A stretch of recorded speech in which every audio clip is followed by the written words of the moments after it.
Tragedy in Texas. The death toll continues to rise after horrific flooding over the weekend killed dozens, with more people still missing. And Bibi in the USA. Israeli Prime Minister Benjamin Netanyahu is at the White House today. What he and the president hope to accomplish. Plus, Democrats, Republicans, and Americans? If you're confused, I don't blame you. I will tell you all about the new political party Elon Musk created in the hopes of toppling Trump. Those stories and more today, Monday, July 7th. I'm Caitlin Becker, and this is the New York Postcast. Search and rescue operations continue in Texas, where catastrophic flooding ravaged the hill country between Austin and San Antonio in the early morning hours of July 4th. Dozens are dead and more are still missing, including children.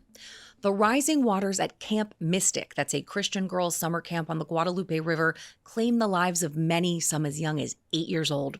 Now, the flood was fast and furious, the river rising 26 feet in only 45 minutes. And it happened in the middle of the night while the campers were sleeping, leaving them unaware of the emergency alert issued at 4 a.m. The youngest girls at the facility were in cabins pretty much on the riverbank, roughly 225 feet away. Local authorities faced questions Sunday about why the camps were not evacuated earlier and if flood alerts went out in time. But rather than answering those tough questions, they immediately ended the press conference. Now, not far from Camp Mystic, Reese and Paula Zunker were vacationing with their 2 children. Both parents perished in the flood, and their children are among the missing. A business owner in one of the flooded areas described the night like this. Because you couldn't see anything, it was pitch black. But hearing people screams, kids screaming, asking for help, cars were floating away with the lights on. You could see the lights and you can hear honking. There was like not 1 or 2, but there were dozens of vehicles just floating away. And I was just... It was just too much. In the middle of the devastation, there are stories of bravery, like the pair of brothers who survived together inside of their camp cabin, watching the waters rise up from the top of a bunk bed. Now, they ended up climbing into the rafters until the walls collapsed. The pair swam out into the raging waters, and miraculously, they made it to safety. Now, FEMA support has been activated, and the search for the missing continues. But even more rain is prompting new evacuations and slowing down those efforts.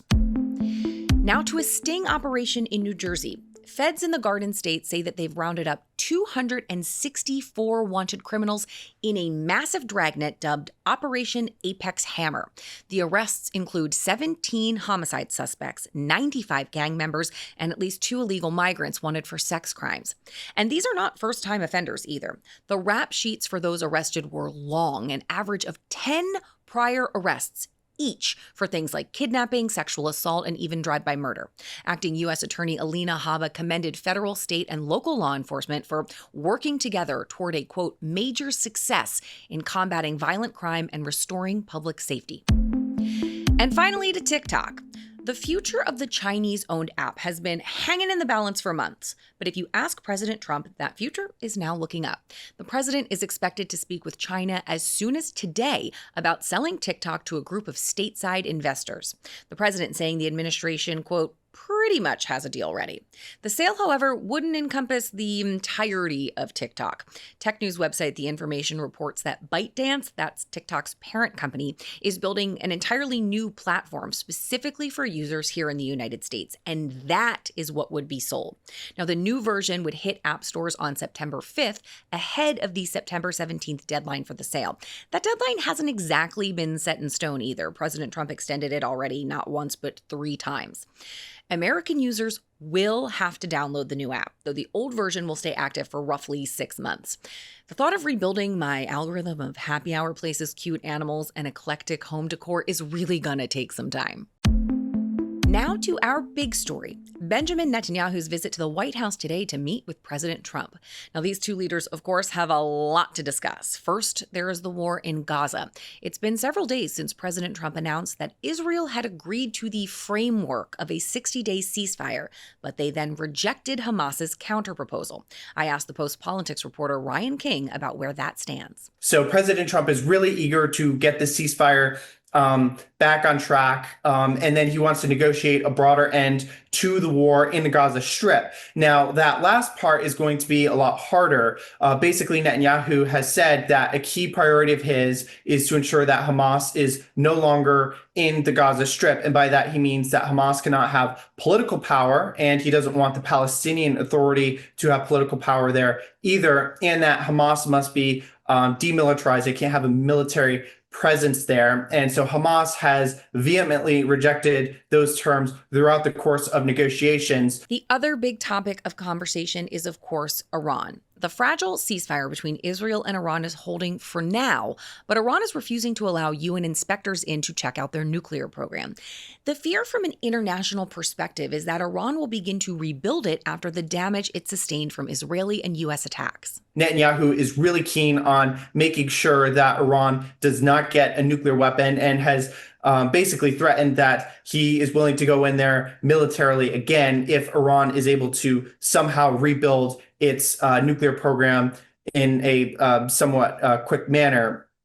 Now, in addition, we've also seen Iran's supreme leader make his first public appearance in weeks since the strikes in Iran. So it seems that the Iranians are a little bit more at ease now after things have kind of cooled off. And I think President Trump has, of course, been really eager to get some sort of more permanent deal with the Iranians to ensure that they will agree not to pursue a nuclear weapon. And he wants strong assurances from them. And so I think how the U.S. and Israel pursue that will definitely be a topic of discussion between Trump and Netanyahu. TheHill.com is reporting that President Trump's Middle East envoy, Steve Witkoff, is preparing for a meeting with Iran's foreign minister next week. Now from our friends over at Page Six. Jason Kelce was just trying to enjoy his holiday weekend, and now a lot of people are mad at him. The former Philadelphia Eagle and generally universally beloved maybe future brother-in-law to Taylor Swift posted his view of some July 4th fireworks to social media over the weekend. Everyone pretty much hates those, but that is not the controversy. It is the caption. Quote, "Man, I love the 4th, one of the great days. We all can set aside our differences in this country and enjoy the one thing we all share in common, that we are American." He was absolutely wrong about setting aside differences. One commenter replied in part, quote, "Dude, no, this caption is so beyond tone deaf and insulting. People are suffering. People will die because of what's happening. Human rights are being lost." Another, quote, "I love you, bro, but your privilege is showing. You are able to set things aside, but not everyone has that privilege." I could keep reading them, but you get the picture here. It's polarizing politics. As of Sunday night, Kelce had yet to respond to the criticism. And finally today, the bitter breakup between Elon Musk and President Trump is ratcheting up a level. Elon hates, and I mean hates, the big beautiful bill. He swore that if it became law, he was going to launch a new political party to fight the president. As we all know, it did, so allow me to introduce you to the America Party. Ever since the bromance between Musk and Trump hit the skids, the Tesla founder has been very vocal about his role in getting the president elected, going so far as to basically take all the credit.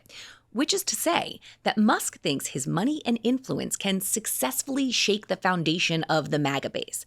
As far as the administration is concerned, however, it's just bluster. Here is Treasury Secretary Scott Bessent on CNN's State of the Union Sunday. Look, the principles of Doge were very popular. I think if you looked at the polling, Elon was not. So that right there was kind of the nerdy equivalent of shots fired.